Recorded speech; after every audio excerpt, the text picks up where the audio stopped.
yung aminin po natin, di ba? Pag naisip ang Kalamba, hindi natin pwede hiwalay si Gato sa Rizal. Tama po ba? Okay. At sa akin, no, talagang memorable yan. Siyempre, dumadaan tayo sa pag-aaral, mahaba ang paksain ang buhay ni Gato sa Rizal. At meron akong kabatch. At sa totoo lang po, buwabaksak siya doon sa history course. No? Na hanggang naisip niya na bakit hindi siya mag-organize ng field trip sa bahay ni Jose Rizal. Dahil inorganize po niya yun, yung guru niya, nagkaroon ng pagkakataon na makaupo sa kama ni Jose Rizal. At dahil nakaupo sa doon, ay tila nagmistulang pakiramdam niya nasa langit na. Kaya yung kasamahan ko, kabatch ko na talaga hindi niya malaman kung paano siya papasa, dahil sa field trip na yun, naging 85 po ang grado niya, pasado siya. At pinapasabi rin niya, maraming salamat po sa inyo dito sa Kalamba. Nakatawid siya doon sa kursong yun. Alam naman po nyo, pinangako ko sa inyo nung araw, no, at ambisyon ko. 100, sa binigay po nyo sa akin 6 na taon, 113 araw na lang po natitira. At maganda po siguro, magbalik na tayo sa tayo nang galing, nasa na tayo ngayon, di ba? Pangako ko sa inyo nung araw, pagbaba ko sa pwesto, ang pinaka-ambisyon ko, ang iiwan ko sa inyo, di hamak na mas maganda sa akin pong dinatnan. No? Kaya hayaan nyo ako ngayon lang kong pagkakataon na to, no? Tinuruan ako ng magulang ko, huwag magtaas sa sariling bangko. Pero baka naman importante, makita natin saan tayo galing at nasa na tayo ngayon sa Daang Matuwid. Okay. Una-una po, kanina pala, nandun ako sa turnover ceremonies dahil nagpalit na po yung Commanding General ng Air Force, doon po ginawa sa Lipa. At binaybay po natin to helicopter. At nakakagulat to, no? Pag iniisip, Kalamba, iba pa lugar dito sa Laguna. Pag Kalamba, siyempre, sasabihin si Jose Rizal. Pag Binyan, nasasabi yung tsokolate at saka pinipig at saka puto at saka marami pang iba. Hindi ko pinaparinggan si Rena Lontenio na alam ko lang ho, masarap yun. Pero nakakagulat nga ho dito, no? Yung hindi lang sa napakaraming subdivision, factory. Kanina ho, may nakita pa ako isang pabrika, may katabing batching plant sa ere. Dikit-dikit yung kanilang mga heavy equipment, lalo na yung backhoe, na tila bago lahat. Karang sulo doon nun, meron naman subdivision ng mukhang tinatayo. At sa laki ng subdivision, talaga ang laki nung, parang isang distrito na ang laki nung karsadang ginagawa doon. Okay. Yun yung nandito tayo. Balikan natin muna, no? Saan tayo nagmula? Noong araw po, malamang hindi ho alam na marami ito. Taong 2005 hanggang taong 2010.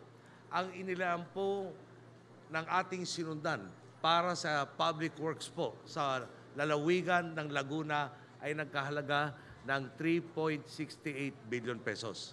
Okay, tandaan na po natin yung numero, 3.68. Nito po naman na nakaupo na tayo sa pahintulot nyo, noong 2011 hanggang 2016, parehong 5 taon, no?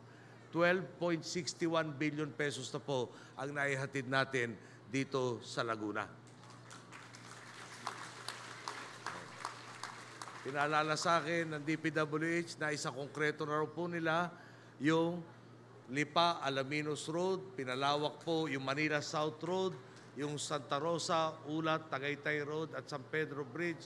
Mula sa 2 lane ay 4 na lane na rin po ngayon para mas madali, di ba, baybayin. Ngayon po, ipapagawa rin po ang South Luzon Expressway Toll Road 4 at ang North-South Railway Project South Line. Ngayon, dito tayo sa mga palagay ko yung pinagkaiba. Okay. Alam naman po nyo, no, na-award na yung Cavite-Laguna Expressway o CALAX. At tinatayan talagang malaki ang maitutulong sa tuloy na pag-asenso sa lalawigan ng Laguna. Okay.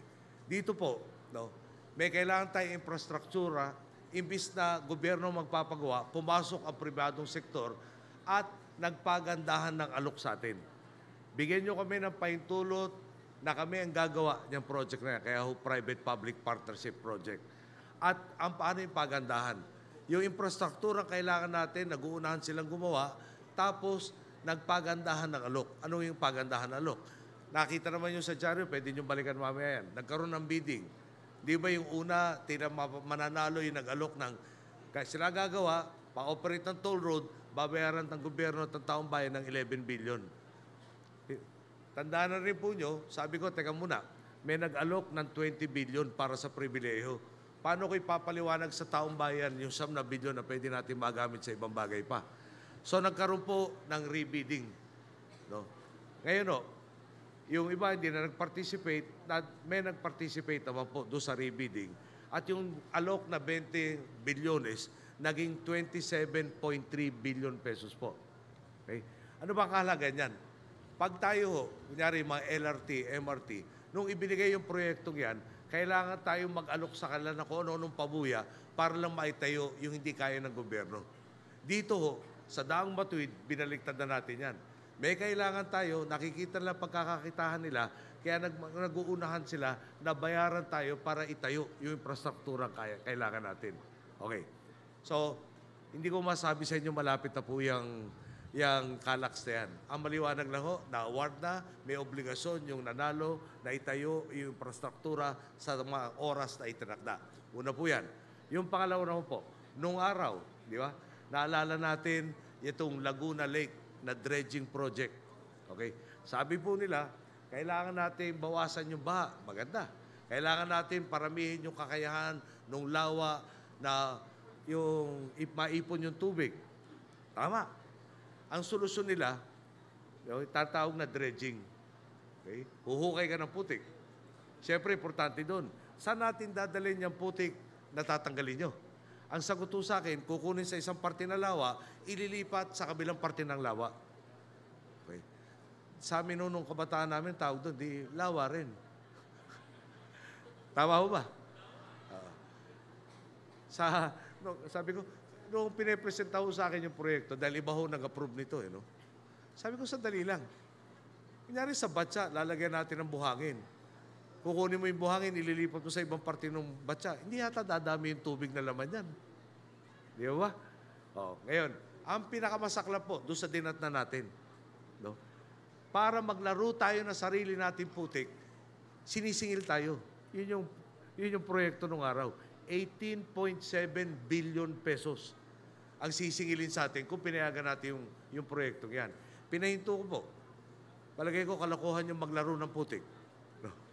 So, ang pinalit po natin dyan, ito nga hong tinatawag na ring road dike. No? Kung saan, may parte, lalagyan ng mga dike, lalagyan yung taas ng dike ng karsada, may parte na marireclaim mula doon sa lawa, yung na-reclaim na parte, ang magiging pambayad doon sa gagawa nitong proyektong to. Okay, anong kinaganda ng proyektong yan? May infrastruktura tayong kailangan, may pambayad tayo sa infrastruktura yan, at dahil sa karsadang yan po, ay magkakaroon ng pagkakataon na yung mga lugar na dati napakaliblib at napakahirap puntahan, no, ay mabubuksan na ngayon. Mabibigyan ng dagdag na oportunidad na naman lahat ng mga kababayan natin. Ulitin ko lang po, dati laruan ng putik, ngayon matinong proyekto, yan po ang Daang Matuwid. Punta naman tayo doon sa alam na alam ng Kuya Joel. Okay? Pansinin po niyo, tingnan lang niyo kung sino talaga mas matanda sa amin, di ba? Okay. Namuno siya ng TESDA at nagpatuloy na mamuno ng TESDA. Dahil noong 2013, tatakbo na po ito, Senador. Nakiusap po, teka muna, ang ganda na ng ginagawa mo eh. Maghahanap na naman tayo ng kapalit, baka masira yung maganda ginagawa mo. Sa Training for Work Scholarship Program ng TESDA po, meron na pong 34,781 graduates mula 2010 hanggang 2015 sa lalawigan po ng Laguna.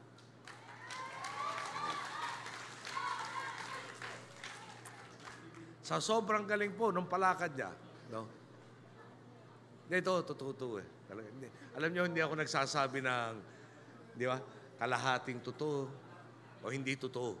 Okay. Meron silang programa kasama ang Coke, yung soft drink. Di ba? Ang tawag nila STAR. Tinutulungan yung mga nagpapatakbo na sari-sari store. Ang graduation, over 34,000. Oh, sorry. Luma yung datos ko. 40,000 na po pala nag-graduate dyan. Anong ginagawa doon? Tuturuan yung may-ari ng sari-sari store paano ba maisagad yung kita niya.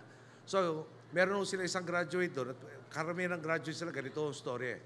Noong bago tinulungan, 800 pesos raw kinikita kada araw. Tapos tinulungan, naging 5,000 pesos per day ang kita. Okay. tinuro lang doon, paano ba ang tamang pag-iimbentaryo? Paano ba i-display yung mga produkto mo? Paano ba sisiguraduhin na yung pagkukwenta mo, kompleto? Yung lahat ng mga ganong skills. Yung isa pong tinuturo, ano ang gagawin mo sa kinikita mong sobra?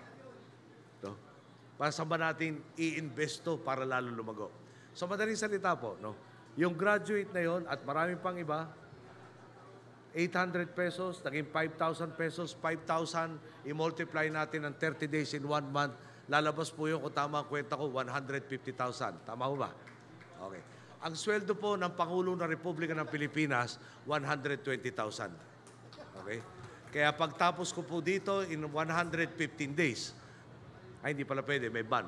Baka 1 year and 115 days, mag-a-apply na rin ako scholarship dyan sa TESDA. Dahil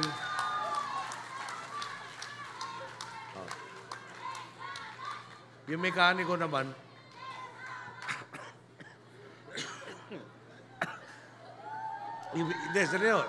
yung mekaniko naman ho kasi doon, 250,000 ang sweldo. Sa abroad po yun. No? Okay. Sa PhilHealth naman, kung yun ang pag-uusapan natin, okay, meron pong 2.56 milyong benepisyaryo sa Laguna na kabilang do sa 93 milyong Pilipinong membro na at nakikinabang na sa PhilHealth. Ang populasyon natin ay lumampas ang kapraso po sa 100 million. So mga 93% ng population natin PhilHealth accredited na.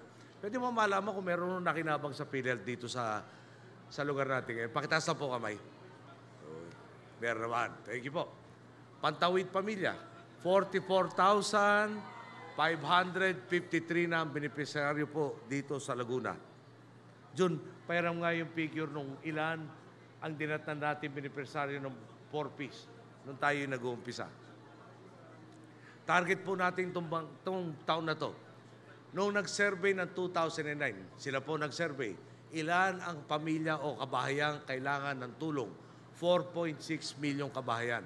Ang natulungan po nila, sa totoo lang, ay halos 780,000. Tayo po, sa matinong pamamahala, naiangat na natin halos taon-taon, pamilyon ng pamilyon. Kaya this year po, yung natukoy na 4.6 million, yung natitirang 200,000, matatapos natin sa taong to. Resulta, 7.7 milyong Pilipino na, ating mga kababayan, ang nakalagpas na sa tinatawag na poverty line. Ulitin ko lang po, etong nangyaring to, dahil sa inyong tulong, dahil sa inyong pahintulot, meron tayong mapapagmalaking 7.7 milyong Pilipino ang hindi na masasabing doon sa extreme poor. Tuloy, sabi nga ako ng Social Weather Station Survey nitong Pebrero, 4 sa bawat 5 Pilipino ang boboto sa mga kandidatong magpapatuloy ng Pantawid Pamilya. Okay. Kaya lang ho, bilang ama ng bayan, paalala ko lang ho yung iba hong aangkin na magpapatuloy, sila rin ho yung nag-question o gusto mag-imbestiga ng Pantawid noong 2013. So noong 2013, parang haharangin, ngayon sila magpapatuloy. Kala yata nila, nag-uulyanin na tayo.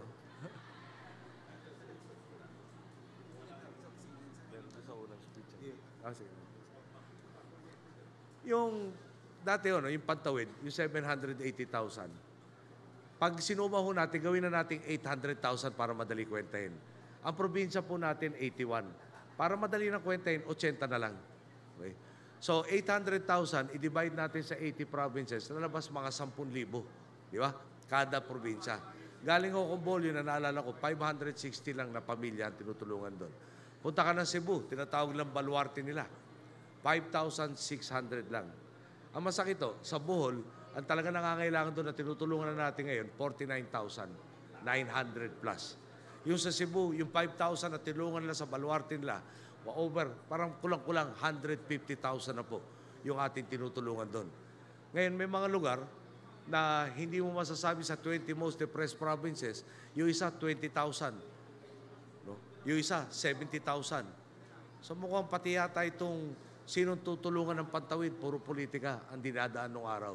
Kami po, merong survey. sinuri lahat ng Pilipino sino ba ang talagang nasa laylayin ng lipunan na kailangan tulungan at yun ang basehan ng sino dapat ang tulungan at sinong hindi kailangan tulungan. Okay. Alam po niyo mga kapatid, hindi naman ako kandidato kaya wala akong karapatan na mahaba magsalita nitong araw na to. No? Mas importante ho, yung mga magpapatuloy ang pakinggan nyo. Dahil ako nga ho, sa mga 113 days na natitira, sa 144 retired na. Okay. Kaya ito palagay ko ang pinakabuod na gusto ko sabihin sa inyo lahat. Nung tinanggap ko po ang hamon taong 2009, kakamatay po ng aking ina. Malinaw po sa akin na hindi ako papasok dito para lang sumikat o para itaguhin yung sariling interes. Hindi ako nandito para humalinhin sa pagsakay sa merry-go-round. Di ba merry-go-round, sasakay ka, tatakbo, paikot, pag natapos, babalik ako sa nag-umpisa. Yeah? Kung saan, wala po tayong pinatutunguhan. Tinanggap po natin ang hamon dahil batid natin ang pagbabagong kaya nating gawin. Nangako nga po ako sa inyo noon at wala naman pong dudang tumutuo ko sa inyo nung sinabi kong ang iiwan ko di hamak mas maganda sa ating dinatnan. Sabi nga, may nagsabi po sa atin sa nakakatandang babae sa lalawigan ng Nueva Ecija, mag-ingat ka Noy, marami kang makakabangga. Totoo nga po yun. Nandyan ang mga sinakdal nating dating kasapi ng gobyerno. Yung pinilitan ko po, alam nyo, nasa house arrest. Napatalsik po natin yung dating Chief Justice ng Supreme Court. Marami tayong, sa kasabihan po sa Ingles, I disturb the rice bowl. Sa Tagalog, pinakilaman ko yung pinagkakahanap buhayan nilang inaapi kayo. Ewan ko po, no? Kung ano mangyayari sa kapalaran ko, pero basta ako na lang ho damay, okay na rin ho ko yun. Okay na ako doon dahil talaga naman po tumutuo ko sa inyo at may nangyari sa pagtitiwala niyo.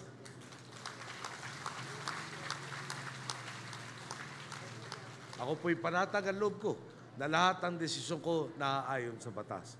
Lahat ng pinagdaanan na makasama ko po sa biyahe kong to, sa paglakbay sa Daang Matuwid, mula sa aking kabinete hanggang sa kanilang mga staff at sa aking mga staff.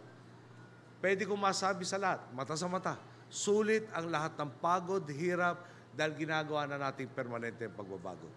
Nagawa natin po ito dahil binigyan ninyo ako ng mandato ng pagkakataong baguhin ang sitwasyon ng Pilipinas. Mga boss, hindi natin magagawa ang lahat ito kung hindi natin sinimulan ang pagbabago. Sasayangin ba natin ang pagkakataong ito na binigay sa ating ituloy pa ang maganda nating nasimulan? Ngayon nga po, binibigyan ulit tayo ng pagkakataong pumili at gumawa. Kayo ang magdedesisyon kung saan natin dadali ng bansa. Ako po ay pwedeng magmungkahi. Ako po ay tulad nyo may isang boto. Ako po ay kasama nyo sa responsibilidad o sa may tangan na responsibilidad sa ating papupuntahan. Bilang ama ng bayan po, pwede naman po kung manahimik na lang ngayong panahon ng kampanyahan kung saan maayos na ang kalagayan ng aking pamilya. Pero hindi po kakayanin ng konsensya ko yun na manahimik na lang ngayon. Hindi ho kung tradisyonal na politiko na nag-iisip parati ng sariling interes na sasabihin, wala na lang akong gagawing kaaway para lahat, maski papano kaibigan ko. Ang akin po, huwag nating sayangin ang pagkakataong ito. May kasabihan po tayo, bago ka tumakbo, kailangan mo munang matutong lumakad. Naumpisa na po natin ang magagandang kwento ng buhay ng Pilipino. Nakabago na po tayo sa pagkakadapa at natuto na tayong lumakad. Ngayon po, nasa ito na tayo ng pag-arangkada. Paano natin ito gagawin? Kung iibahin ng susunod sa atin ang direksyon. Iaasa po ba natin ang ating kinabukasan sa hindi sigurado? O doon naman sa iba na sadyang gustong tayong paatrasin, babalik sa dating kalakaran? O sa iba na di alam kung paano tayo tuturuang tumakbo? Ang importante nga po dito, may garantyang magpapatuloy sa tamang ginagawa natin. Alam po nyo, hindi ko maalis isipin na nag-umpisa po ang martial law nung bumaliktad ang aming mundo. 12 taong gulang pa lang po ko noon. Pagbaba ko po sa pwesto, at ngayon po, ako'y 56 years old na. 44 years na po tayo nakikihalo sa larangan ng buhay politika natin bansa. Kadalasan po nung araw, dakilang alalay ng aking mga magulang. Sabi po ng aking ama, noong 1978 interim batasan elections, sabi niya, pagbigyan niyo ako tumakbo sa huling halalang ito. Dahil ito lang ang pagkakataon kung saan pwede magtipon ulit ang mga Pilipino. Noong panahon ng martial law, batid na nakakatanda. Pag lumampas ng 3 taong nag-uusap, illegal assembly, kulong. Pag nakulong, bahala na kung may paglilitis. Bahala na kung mapapakawalan ka. Dagdag pa niyang pangako sa amin. Pagbabaraw po ni Ginoong Marcos sa pwesto, may 2 taong kaming malangamang mamuhay muna sa ibang bansa para makakalimutan ang lagim ng batas militar. Dinagdag pa niya. Kawawa naman ang papalit kay Ginoong Marcos. Sa dami ng problemang iniwan niya, maswerte kung hindi pagtabuyan yung taong papalit dahil nainip ang tao sa kakahintay ng pagsusolba ng dalubyong problemang yun. Di po niya naisip na nanay ko pala ang papalit kay Ginoong Marcos. Okay. Kaya naman po, no? Pagtapos natin sa pwesto, pagretiro, gusto ko naman masabi sa mga kapatid ko, gusto ko naman masabi sa mga pamangkin ko, gusto ko naman masabi, ultimo yung kasambahay namin, no? Na meron na rin tayong peacetime, na nasa maayos ang ating bansa, na hindi tayo pipitikin ang ating konsensya na pinabayaan natin na hindi pa tapos ang trabaho. Sa pahintulot po ninyo, sa akin pong pananaw at mungkahi, ang mamumuno sa atin sa laban para sa pagpapatuloy ng daang matuwid